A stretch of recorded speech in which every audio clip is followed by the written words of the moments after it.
Hi, good evening, everyone. Welcome to Ask the Experts. We are very excited for tonight's panel. We are expecting a pretty large group, so I'm just going to give a few moments as people filter into the virtual room here. We'll get started in just a minute.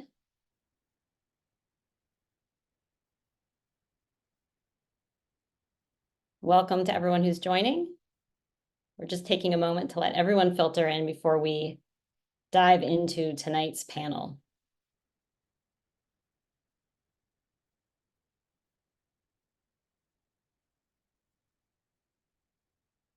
Great, we are expecting a big group, and I see we still have people coming in pretty steadily, so I'm just going to give it another few moments.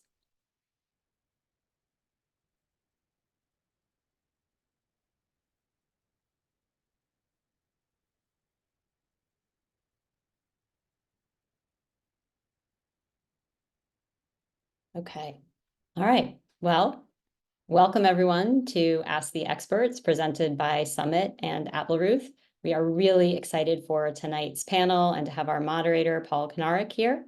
And before we get started, I just wanted to do a quick introduction. My name is Diana Cohen. I have been with Appleruth for almost 10 years and on the leadership team here, and super excited to welcome this group. And so let's start with, before we get into the meat of the panel, why are we here tonight? What is the goal that we are trying to achieve in tonight's presentation with these folks who are very busy in their work and have taken the time to help and come speak to parents and students about the process? In our work, we see over and over again in the college admissions process how important it is to parents and their students. This is a momentous time in a family's life, and it's important to have good information. And information really is the trick here. On the one hand, we hear from parents all the time how it feels like there's not enough information. The things that they want to know, they feel like are sort of hidden in mystery, or they're not exactly sure. And on the other hand, they feel overwhelmed by information. Especially this past year, we have seen so much in the news about college admissions, and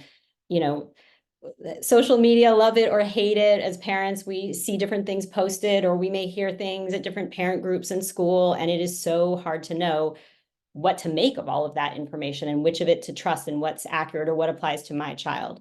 And at Summit and Appleruth, we really, really believe, and we see repeatedly through our work, that when you can provide and empower students and parents with good information, you can give them a path forward that builds confidence, and that not only improves outcomes, but actually improves the experience in itself. And that is what we hope to achieve for you here tonight. So before we dive in, I just want to do a little bit of housekeeping as well. So how to engage tonight.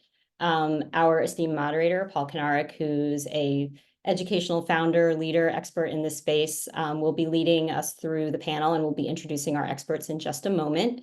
As you will see, there is a poll that has just come up that will also help us engage with you, because it asks a little bit about who you are, and if you are a parent or student, what grade your child is in, so that we can make sure to have a good sense of who our audience is tonight. We encourage you to ask your questions throughout the evening. And in so doing, please use the Q&A function. You will see at the bottom of your screen that there is a Q&A button about in the center of the screen. That is the best way to submit your questions. Some folks might be used to chat in other platforms.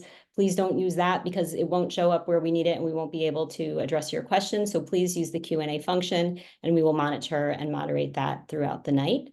And then also, please try to sit back and enjoy and absorb the information, and don't worry about missing something. We know from these panels where we bring in outside experts how much everyone wants to get every bit of it. And we are recording, and we will share the recording after the fact with everyone who has registered. So you will be able to see everything that you need after. So try to just engage and be present. And with that, Paul, I will kick it over to you to introduce our experts.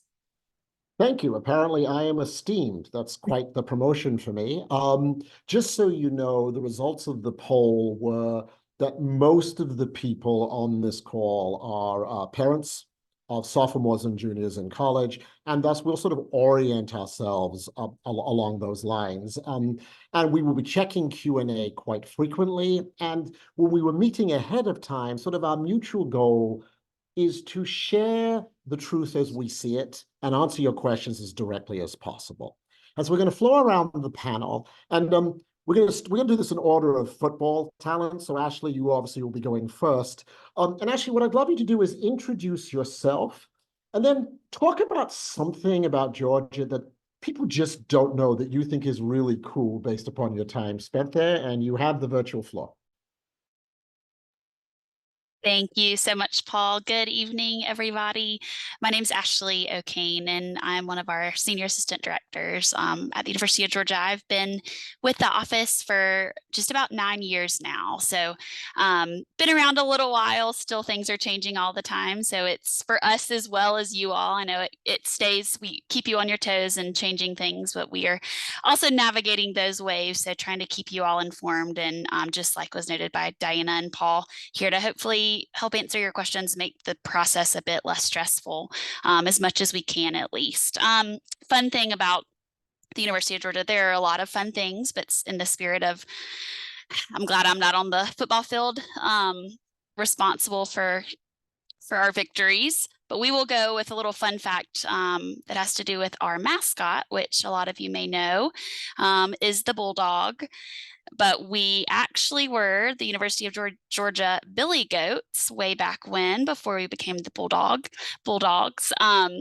Aside from that, though, kind of on a more serious note, there's a really, really cool new initiative going on at UGA that focuses on active learning. And I realize it is a Tuesday evening at 7 o'clock, so don't want to take you back to the classroom, but think those big auditorium style classes. The University of Georgia is a really big place. We have over 30,000 undergraduate students.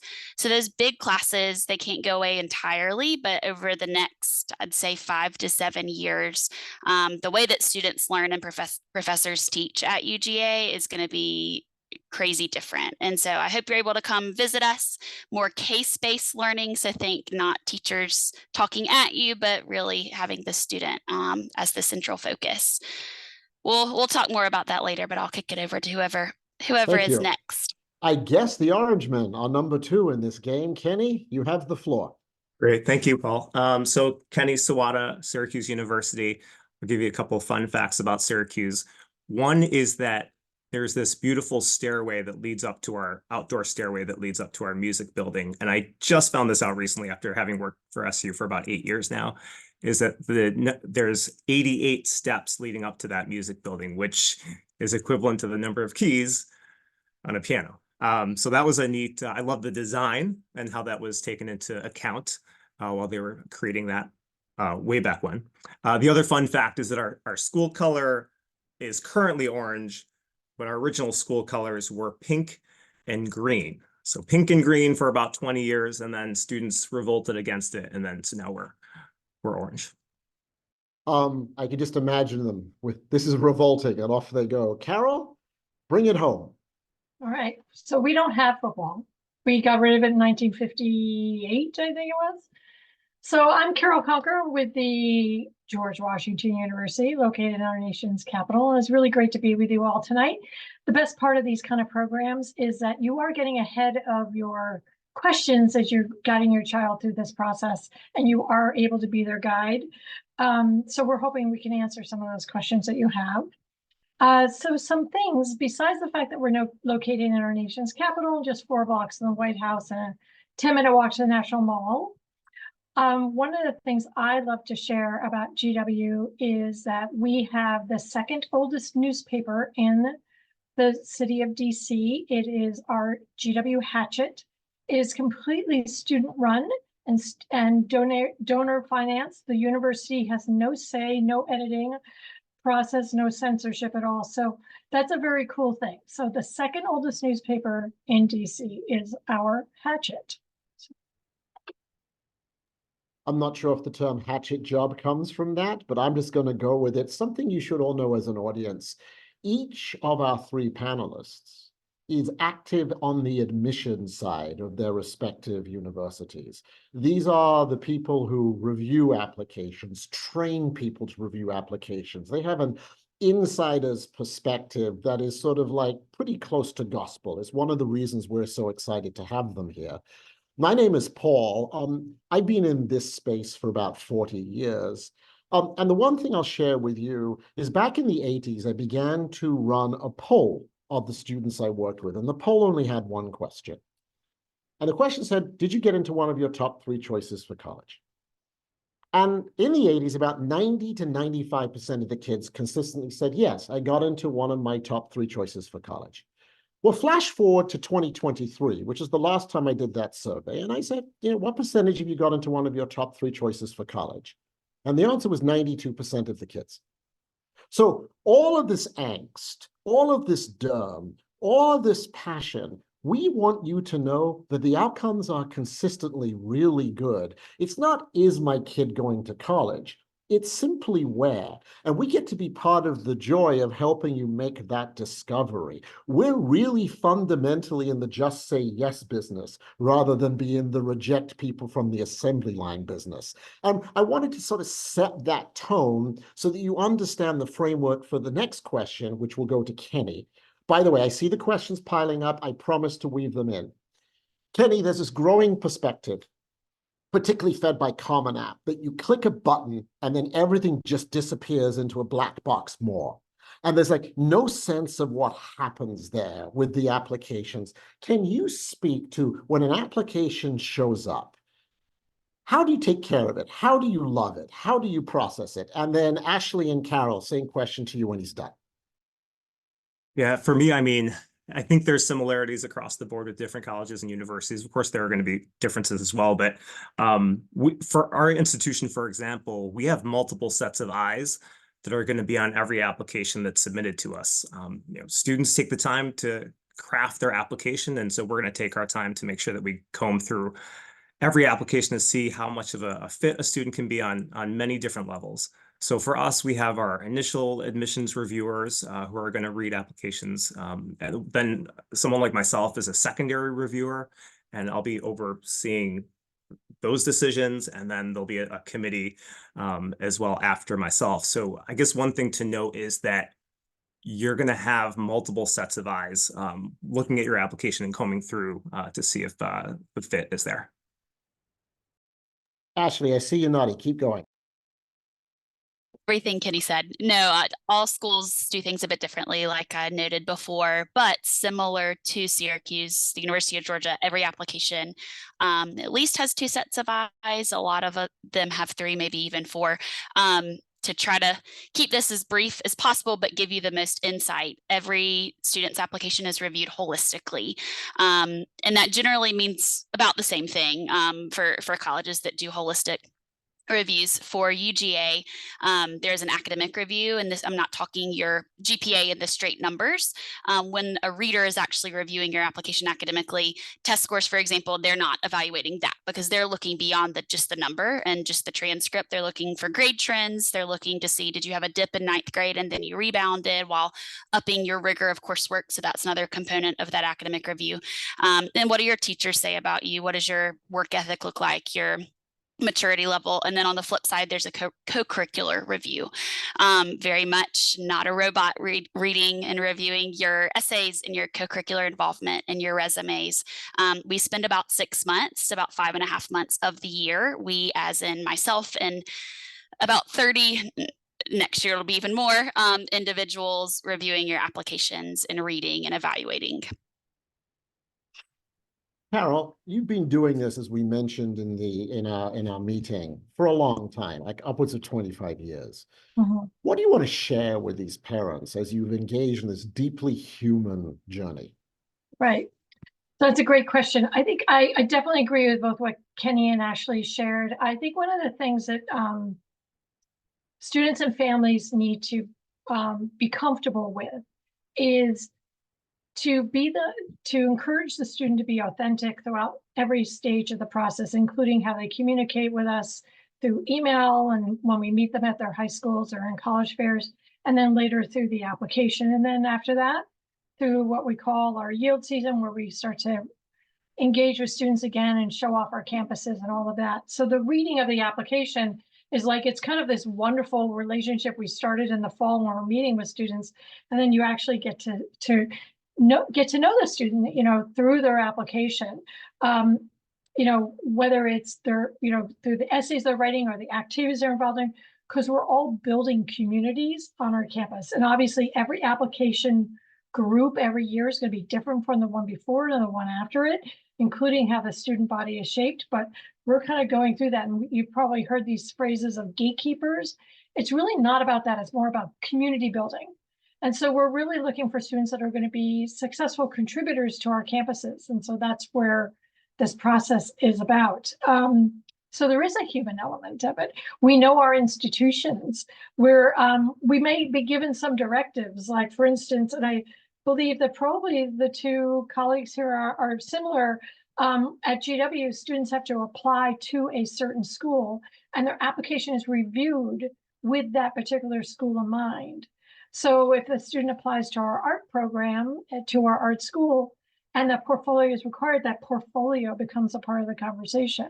If a student is applying to our engineering school, we're going to be looking at certain courses in math and sciences to make sure the student has reached the level that we need them to be at in order to carry on as a college student. So there's nuance within that. And only, I think, a human can really do that, to be able to get deeper into those applications to make sure these factors are being met and analyzed.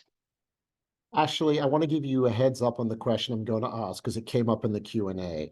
And the question came from someone saying, how does a school that's basically a small city unto itself actually pay attention to the large number of applications you have in front of you? While you think of that answer, I'm going to add one thing to what Carol said. Community matters to us at colleges. As Carol taught me earlier, it's not, do you fit our school? It's, do we see the path where you will grow in our school? That is not something that is determined by your calculus grade. That is not determined by your ability to fill in bubbles. In a weird way, it's not even determined by the exact nature of your extracurriculars. What you're telling us is a story about who we think you're going to be at an institution that we love so much that we want to bring in the next generation to help make it great. It is a deeply, deeply human process. And I think many of you as parents truly believe it's a meritocracy, and it's so much more than that, or at least the definition of merit is more than that. So Ashley, over to you with the question we got asked about the large campuses. Yes. Paul, thank you for giving me some thought time. I was ready though. This is a question that we do get a lot because the numbers and and I think I saw the number 30,000 or so in the Q&A box. But for us this past year, it was just over 40. It was actually 43,000 applications. I reviewed over 3,000 during read season. And like I noted, it's 5.5 months of the year where we're not doing this. We're not in high schools. Our inboxes, we try to keep them at bay, but it may take us a little bit longer to reply to your emails because our priority is on your application. So doing that math, knowing that, there are about 40 individuals that is their sole focus. That is why it's such a big, there's a good reason it's such a big part of our process. Because like Carol noted, the type of community that we are trying to maintain and add on to, it's not a metric. You can't build that just with metrics. So yeah, I hope that captures it, Paul. Kenny, Syracuse is not small, so I'd love for your answer to that same question. Yeah, it's similar for us as well. Our numbers actually kind of align. We had about 44,000 applications and about 40 plus reviewers on our team as well. And also, as what Carol said, we do review by school or college specifically, and checking out those nuances too. So we're all assigned to specific departments, and I've done architecture in the past, arts and sciences more recently. But I do think it's a close-knit process. There are specific things that we're looking for. Just to give you some example, I think a lot of schools look at this as well, but students who are leaders in their clubs and organizations, and that doesn't necessarily mean that you have to have 10 different activities and fill up the entire activity sheet either. We like to see quality as opposed to quantity. The other side of it is civility and inclusivity and being open to other cultures, because our university is quite diverse, and we'd love to see students who are open to that. And so that's something else that we're going to be looking for. So there's certainly that feel that we're going for when we're reviewing. This next question is necessary. It's not my favorite. I don't think it's your favorite to answer. And I'd like you to sort of go beyond the realm of your individual institution and speak to your global expertise. And Carol, I'd like you to go first. Why are test scores coming back? Well, I can't answer that because they're not coming back to my institution. My institution's been test optional since 2015, so we're getting close to 10 years. I think that the barriers to testing are gone, pretty much. I mean, now that SAT has gone to a digital format, and I read something's going on with ACT recently. I don't really remember what it is, or what, I can't remember. Somebody bought them or something. But I think because there aren't these barriers to it. I mean, we made the change way before we even knew about a pandemic. So there wasn't any influence for us, and we were just able to roll with it. We have found that there really isn't a difference between success in the classroom after the first year. Can be a little whoopie-doop in that first year, but after that, they do fine. And I don't mean like a major plunging. I'm talking about a few points, like average of a 3.5 becomes like a 3.3 of a non, something like that. I'm just making up those numbers, throwing them out. So I feel like we've seen the institutions that are trending to accepting scores and require them. They're a certain type of institution. They see the value in the scores. They feel that they need to have the score as part of the conversation. I always tell students that the best way to go about it is to look at the mid 50% on everybody's college websites or the materials they hand out. And if you feel like you fit within those mid 50, again, those scores are going to be from the test submitters because that's all we got. Then the students can feel confident submitting them. But they can also, in many cases, be a successful candidate without scores. So I think that knowing the institution and why they're asking, yeah. Thank you. Now, Ashley, if I remember correctly, Georgia actually never stopped requiring scores, but I would also love your expertise. Why do you think so many other schools are coming back into your slipstream? Yeah, so the only academics or admission cycle that we kind of halted the test score requirement was that one immediately following 2020 when COVID struck and there were tons of tests canceled. Beyond that, we could get really philosophical and talk a lot about test scores and what they tell us and what they don't tell us.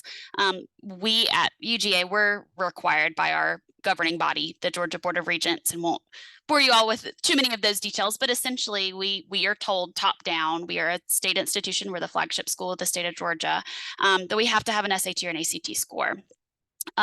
Within the Office of Admissions, we do have the authority, I guess you could say, to determine how much test scores do weigh in our process. Of the academic pieces that we are reviewing and considering during the admission process, they receive the least amount of weight.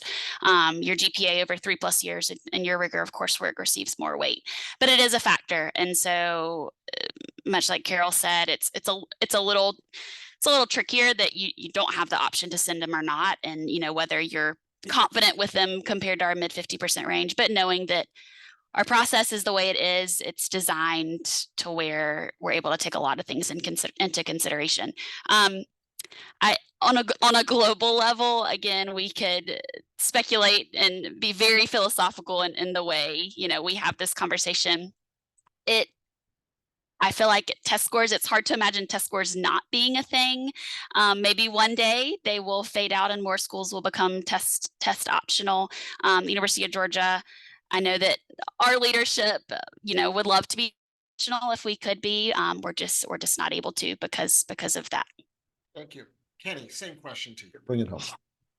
Yeah, I think schools have different data based on the correlation between test scores and future performance. So I mean, that's one of the reasons that I think schools choose to maintain it, unless there's a governing board, and that's another reason as well. One thing to note is that majority of colleges and I think it's like 80% do not currently require test scores. So although I think there is a lot of press for the schools that are currently requiring them, do note that the majority are not. I do like where we're at currently, where some schools you have it required, it's optional for many, whereas in the past it was required for all. So there is more flexibility now for students.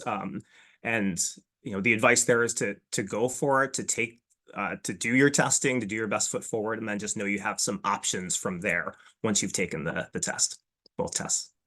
And I'm going to weave together a bunch of things that happen in the Q&A. One, as more schools bring back SAT and ACT, it means that those schools that have chosen to remain test optional are telling you loudly and clearly that it is optional. There's no hidden agenda there. If the test truly mattered, then they would require it, because enough schools have recrossed the Rubicon that they've sort of made their choice clear. Two, students who have learning differences, neurodiverse students are not expected to get great standardized test scores. Why? Because you have a non-standardized brain, not better, not worse, but not standardized. So there's not this big pressure if you are a neurodiverse student to sort of come forth with some magnificent test score. Three, AP tests increasingly matter at certain schools. And one of the questions is, which AP test should you submit? And a lot of that depends upon the schools to which you are applying and the majors that matter to you. Schools don't lie to you. If they say, give us all your scores and we won't hold anything against you, they're not making that up. It's not a bait and switch. If they don't say that, it might make sense for you to protect your interests, but there's no part of the school ecosystem that sort of giggles like Dr. Evil from Austin Powers saying, how can we mess with their psychologies? You can believe the schools in terms of the policies that they laid out. Diana, you've spent 10 years in the test prep universe. Do you want to have a final word on test scores? I completely agree with everything that's been said. I think it's the framing is important. I think, is it true that some schools are going back to test required? Yes. And they're going back based on the data that they have at their individual institutions. There's no way of telling what will happen next year, but I think it's important to just look at each individual school, what their policies are, and then for each individual student to look at, what does my academic portfolio look like? And if testing makes sense for me, take the test, do my absolute best.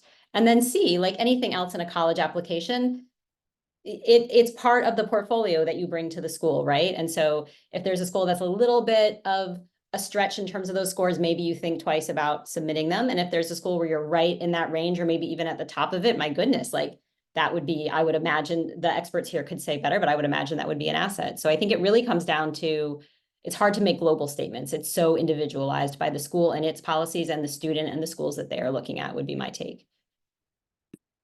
I hope the sense you're getting as an audience is we're trying to answer each of your questions in as high integrity a place as we can, given that we work at 4 very different places. So there's a series of questions that are really revolving around curricula.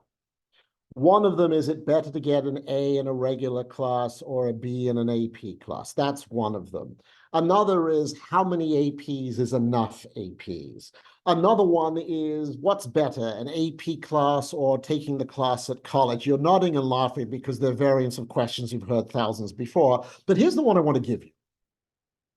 AP IB, and for the audience, IB is International Baccalaureate. It isn't a program that exists at very many places, like 600-700 colleges. So Kenny, take any one of those 4 or all of them and pick the one you want to answer. Is AP better than IB? Are they the same? Dual enrollment versus AP, are they the same? Knock yourself out. Pick your poison. I think for us, I mean, what we'd like to see is students challenging themselves in some capacity. So for us and for our institution specifically, we're looking for A's and B's with rigor. That can look different for every student. Here's one side of it that I would prefer. So if we have a student who has taken all college prep level courses for their first 3 years and they've aced all of their classes, gotten A's and everything, and they're really strong, our hope is that senior year that you would jump in courses that you're comfortable with and challenge yourself up to that next level. Now, how much you do is up to you, but we'd like to see some movement and some capacity during your 4 years. So there's no set number of APs that you need to take, or IB, and we're also looking at every school differently too, because every school has their school profile, which some schools don't have and offer higher level courses either. So a lot of that is in comparison to your school specifically, but ultimately we'd like to see students challenge themselves in some capacity, especially if they haven't done so early on in their career. Keep going, Carol. Can't find the mute. Totally agree with what Kenny just said. One thing that is important is the reason why rigor in the curriculum is important for some college applications. Not all colleges is going to be a factor, but for some colleges, and probably the 3 of us that are here, is that it's almost like you thinking about it, you're getting ramped up for the work that happens in college. College is different. If parents are on here call and you've also been to college, especially in the United States, you know it's different. There's a lot more work to do, but it's not output in the same way that you do as high schoolers. The IB curriculum in general is the most demanding of academic experiences a high school student can have, mainly because of the way the curriculum runs and the amount of research and writing that students do. AP is great because it also mimics that experience of a college class in terms of volume of knowledge a student gains from it. In general, I'm sure we all agree 4 and 5 is going to be the score the student should have on the exam that's going to give them the college credit. And the IB is a little bit higher. It's usually the higher level exams in 6 or 7s. Nobody's going to AP or IB university though. They should never see this as a way to advance them, so they come to any of our institutions as with a student in advanced standing, whether it's a sophomore or even the junior level. If all the parents on this call are also from Georgia, there's always a push to do dual enrollment. Dual enrollment isn't necessarily the most rigorous choice. So students really need to meet with their college counselor and whoever else, so they know that which is the one that's going to get them to the type of college they want to go to. Because there's a lot of colleges that won't take any dual enrollment. Some of them don't even give at that up level that we were just talking about with the ones bringing test scores in, even give them AP credit. So, you really have to do the research. We don't have an average that we're looking for. Students should gravitate to the courses in the higher level AP, IB, well, IB is different, but AP that they're interested in. Why take AP calculus if you hate math? Take something else that you enjoy, because that's the thing that's going to get you where you need to be. So that's my soapbox on this topic. Brava. Ashley, you know the topic here. Take it in any direction that feels right for you. Yeah, so in an effort not to repeat Carol, Kenny, a lot of what they said spot on, and I completely agree with. At the University of Georgia, again, we're the state flagship school of Georgia, there's a huge push for dual enrollment in Georgia. It can be a great cost savings. There are also, of the 159 counties in Georgia, many are way too small to offer AP courses. They don't make numbers to even offer AP. And so a lot of times, maybe honors, maybe dual enrollment, there's, the college closest is too far away. And so maybe honors or unlevel is the highest rigor offered. With that, we've actually started taking out our middle 50% rigor piece in a lot of publications, because all it does is scare students, especially those that live in places that those aren't offered, or on the flip side, students so many of you may be in Cobb or Fulton counties, very large schools who have 30-something AP IB offerings. We don't expect you to take all of those. That you would have to stick around in high school several additional years to do that. I think the piece I would want to add is that for us at Georgia, we really want to see that you are challenging yourself across your core areas. So math, science, English, social studies, and world language, to Carol's point, if math is not your thing, that does not mean you have to take AP Calculus A, B, and BC. Maybe take AP Stat, or maybe take a dual enrollment math class. But try to challenge yourself to the best of your ability across those core areas. That is going to be more favorable. We're going to view that more favorably in our review than a student that has taken maybe the same number of AP classes, but just in the social sciences. Again, with our process, the beauty of it being a whole student is there is not going to ever be one individual class that is you taking or not taking the class is going to make or break your overall admission decision. The benefit of going last is I get to dive into nuance. So here's nuance piece number one. You talked about AP and you talked about dual enrollment. Well, we love dual enrollment because you're showing sort of passion and education and a love of learning. But if you're taking a dual enrollment in US history and your school offers AP US history, that's a bit of a head scratcher that we sort of, were you ducking the hard teacher or did you have band during the only period it was offered? You know, so you sort of have to explain if you go a little bit out of bounds. And here's the other thing that I know everyone will agree with, but we lose sight of. If you're not sleeping at least 6 or 7 hours a night because you're taking too many damn AP classes, this is a tragic human error. I'll give you another one. You love theater and you stop taking theater because AP chemistry is wrecking your will to live. And you stop doing this thing you love because you think colleges want to see an extra AP class. Carol and Ashley and Kenny would tell each of you that's tragic. You find a balance that allows you to be academically accomplished and also maintain interest in your life. And I think we lose track of that when we get into the numbers side of how many APs and IBs and stuff. Remember what Carol said. We are humans, admitting humans, not AP robot monkeys. And that's something I think you really, really want to sort of absorb and understand. We're not lying to you. There's no pecking order from that perspective. So slightly off topic, and Ashley, you get to go first. There's this growing discussion around demonstrated interest. Please tell people what it is and how, if at all, you use it at Georgia. And Carol, you'll get the same question next. Go, Ashley. Yeah, so demonstrated interest, and it can be defined a number of different ways, but essentially is you, the students or parents, your students interested, in certain colleges, planning on applying, maybe planning on attending if they're admitted, engaging in various ways, visiting campus, emailing with their admissions counselor, attending webinars, in an effort to gain, we can say, bonus points, more or less, in their admission process. And some schools do utilize demonstrated interest in their process, and they will have, for students, they will have documented the number of interactions, the number of times you've emailed your admissions counselor, the number of times you visited campus, et cetera. And that can be a real bonus for you in the admissions process. Changing gears a little bit, but I'll get back to my point, I promise, Paul. Much like early action versus early decision, some schools have an early decision process in which, in applying early, you are in a lot of ways demonstrating you are very interested in attending that college, and early decision applicants may have a leg up in the admissions process. UGA, we don't even have an early decision process, nor do we use demonstrated interest. And receiving so many applications each year, and that is just continuing to grow, and knowing that you all are your students who are 16, 17 years old, do not have life completely figured out, and they should not. That is totally fine. So it's hard for us to put a lot of weight and merit in where they think they want to go when they have the rest of their senior year.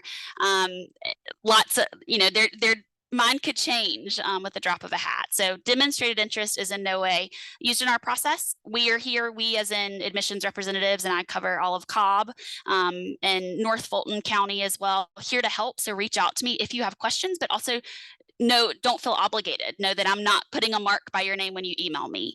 So hope that answers that, Paul. That was lovely. Carol, you have the floor. Okay, well, Ashley summed it up just great.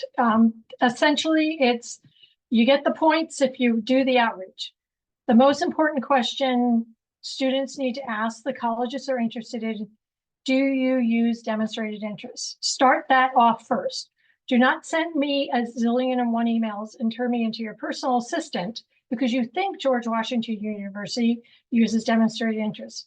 We do not. So this is the thing that students are doing, is they need to ask that question first, because schools will be very upfront and go, yes, we do. And these are the things you should be doing in order to, get your points up. And that may include an interview with either alumni or admissions officer, show up at that school visit, stop by the table, give them a wave, make sure they scan you or get the information. And that's how you're going to have those engagements. But the most important thing is to realize that not every college or university is going to be needing this, asking it, or wanting it. Ashley did a good point of pointing out about early decision that in a way does indicate your interest. And so GW is one of those schools that does lean into students who do apply early, but we're only taking a third of our first year class through early decision. But we're able to be a little bit more, as I said, generous with those particular students because they're basically saying, this is where I want to be, and that's great. I want to go back to my little thing about the personal interest. We put a ton of money into our websites. Our websites are incredibly thorough. And one of the things that colleges learned greatly from the pandemic is now we have incredible virtual offerings for students to learn about our institutions. No student, and honestly, because Google is so amazing, I must have earned a degree in Google because I can Google any question a student gives me, because that's essentially what I do every single time I answer an email. I'm Googling and putting the link in to our exact website because I don't know where everything is either. So it is so important that students do their work first. I would much rather have a great back and forth with the student when they say, this is what I discovered about your history department. Do you know any students who have done blah, blah, blah? And I go, no, I don't, but let me see if I can find that out. That's the kind of conversation I want to have. But again, that's just you and me having a great conversation because we don't use demonstrated interest. So I'll pass the ball on to Kenny. Kenny. Yeah, for us, we do utilize demonstrated interest in the process, not a be all end all. And we'll look at students who've attended our virtual sessions, engaged with our emails, the website, for example. But again, you can show all the demonstrated interest in the world if the academic performance is not where is not with our metrics then. But the thing to note is that I think we've kind of talked about this, but there was a survey done a few years ago, and roughly half of the universities across the country do factor in demonstrated interest in some capacity. It's roughly about 50% that do not. I think naturally you will show interest. If you are genuinely interested in a school, this should just naturally happen also. So you can put forth an effort into it, but also at the same time, if you are legitimately interested in a school, that should just naturally occur. And to be clear, we deliberately chose not to have sort of the baton death march of colleges here, sort of the Harvards and the Princetons and the Yales and the Stanfords and the Caltechs and the MITs and this laundry list of people who say no 98% of the time. Demonstrated interest doesn't matter to them. They know how badly you want to go. They know you donate a kidney to go. So it's like that's demonstrated interest is very, very powerful at smaller schools or middle-sized schools that want to build community. It's a very powerful thing there. Do you love us as much as we love you? And that's really what it is. I think demonstrated interest at more selective schools is purely mechanistic. Are you willing to apply early decision? So for example, a university like Tulane, they have enormous advantages that they give to kids who go early decision. Northeastern gives an enormous advantage to a kid who goes early decision. Caltech and MIT don't give them any advantage at all. So that's the place where Carol is right. You got to do your homework. And that information is available out there, and it's called Google. Okay. This has shown up in various ways in our Q&A. And Kenny, I'm going to ask you to go first. There's this feeling, there's this fear that I have to do everything. I have to play on the football team, and then during halftime, I have to play in the band. And when I'm not doing that, I am the water boy, but I'm also keeping the statistics.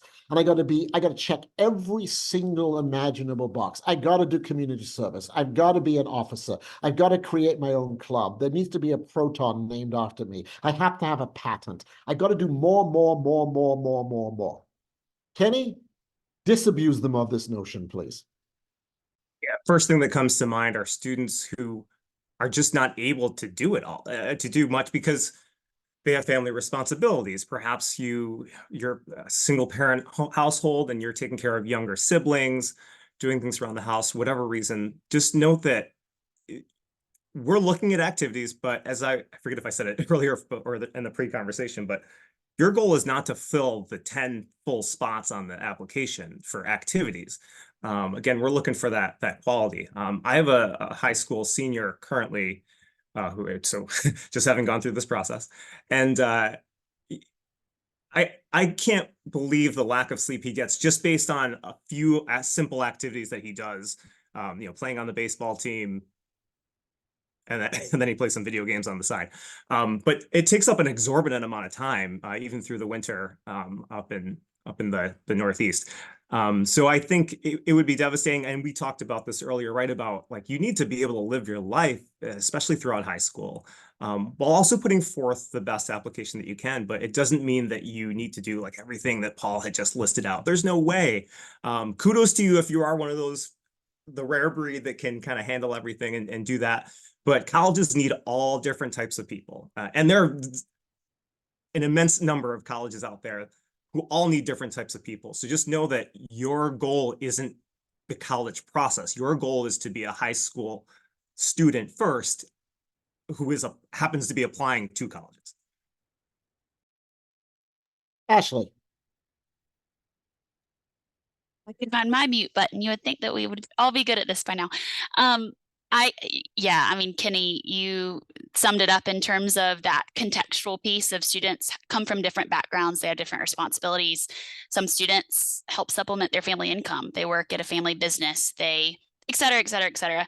Then you, on the flip side, you have very large schools with, 700 students in a given class, in a senior class.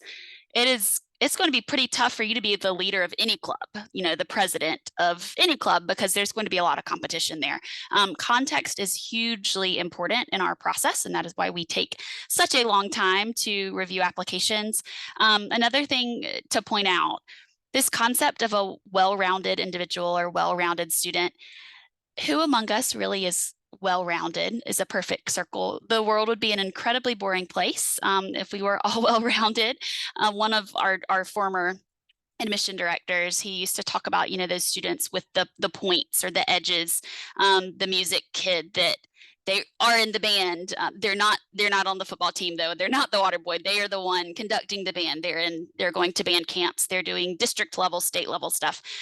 Those types of people, which we're all those types of people in different ways, that's what makes positive change happen and the world go around. So lean into that. Don't feel like that there's this expectation for you to be well-rounded. Honestly, when we get teacher letters of recommendation and counselor letters of recommendation, if we counted the number of times we saw the phrasing well-rounded and kind of just roll our eyes, because that's not what we're going for.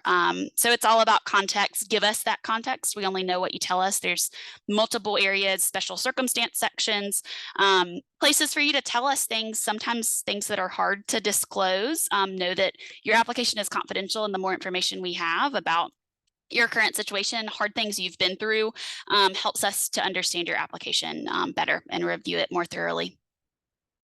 That plot, my favorite part. Cut Carol loose. Go. I will say ditto to my colleagues here. The thing that's super important to students to know, back to when I said earlier about building communities, this is what we're seeing within the activities. We don't need everybody to be a leader. We need followers as well. We need people to be a part of communities. And so we're looking at what you're involved in.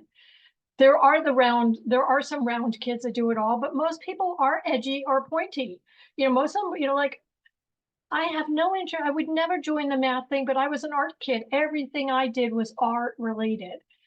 So, that's where, we are looking for. But you know what the activity list also tells us? Time management.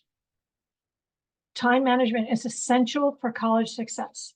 If a student can balance an academic life and an out of classroom life, they're going to be able to manage the demands of college. Because in college, you're not in class as much as you are in high school. You're actually out of class. doing other things much more. And so you need to make sure that you don't crash and burn because of too much fun that is all around you, and that you're able to segment and use your time well.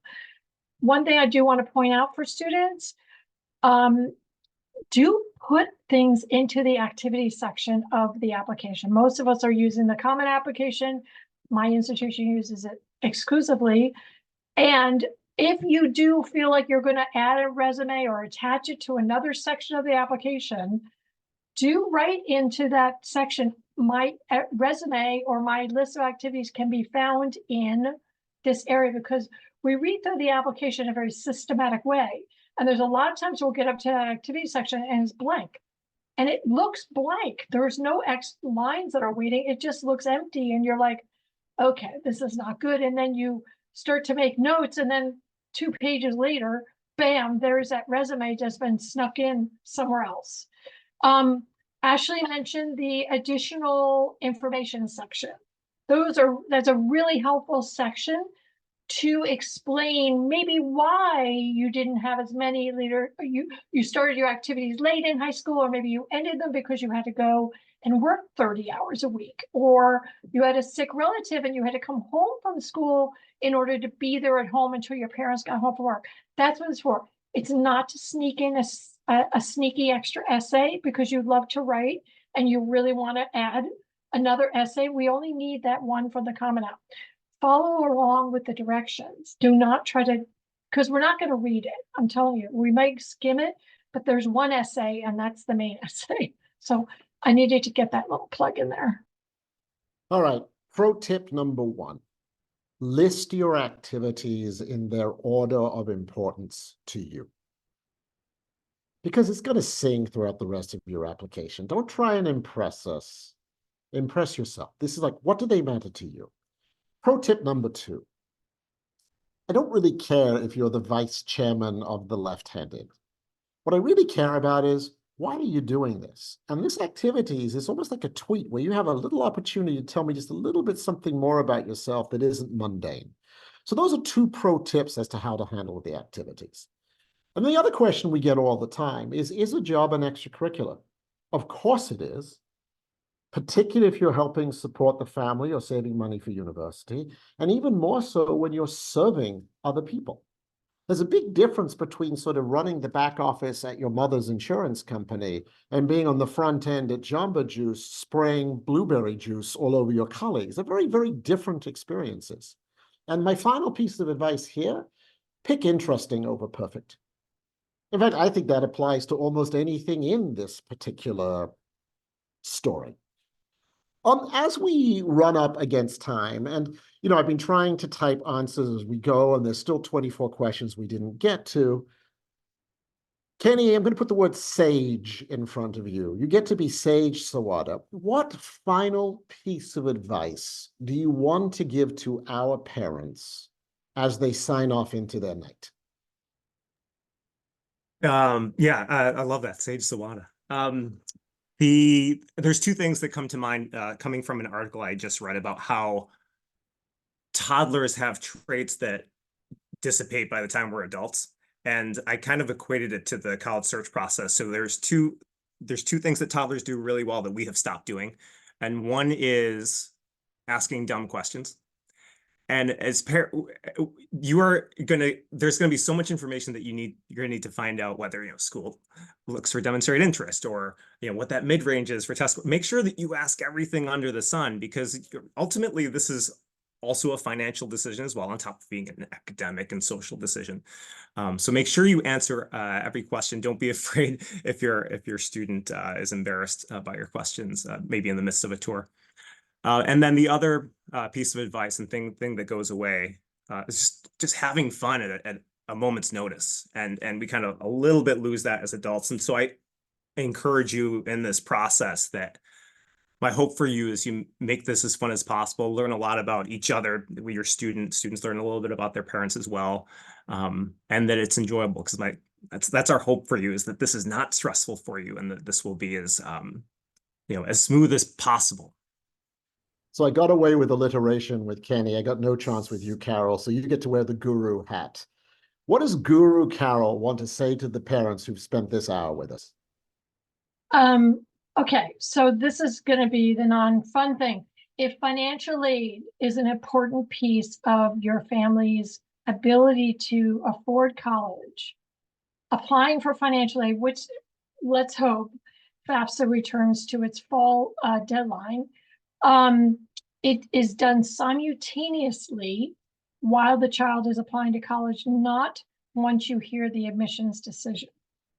I think that we're all coming up to that now, is where a lot of people are applying for financial aid late. Make sure you understand which schools use FAFSA only, which ones use FAFSA and CSS profile, what else you need to submit, because the ideal is that when a student receives that wonderful admission offer, there is a financial aid offer quickly behind it, whether it's not at the same day or at least a few days after. And we can only do that if you finish the financial aid process. So the application's part of it, but right after that application is submitted, start financial aid. And ideally that whole thing is all the requirements are completed by the time a student is hearing from the colleges. So that is also, lastly, for students, a bit of advice: create a Gmail account just for college.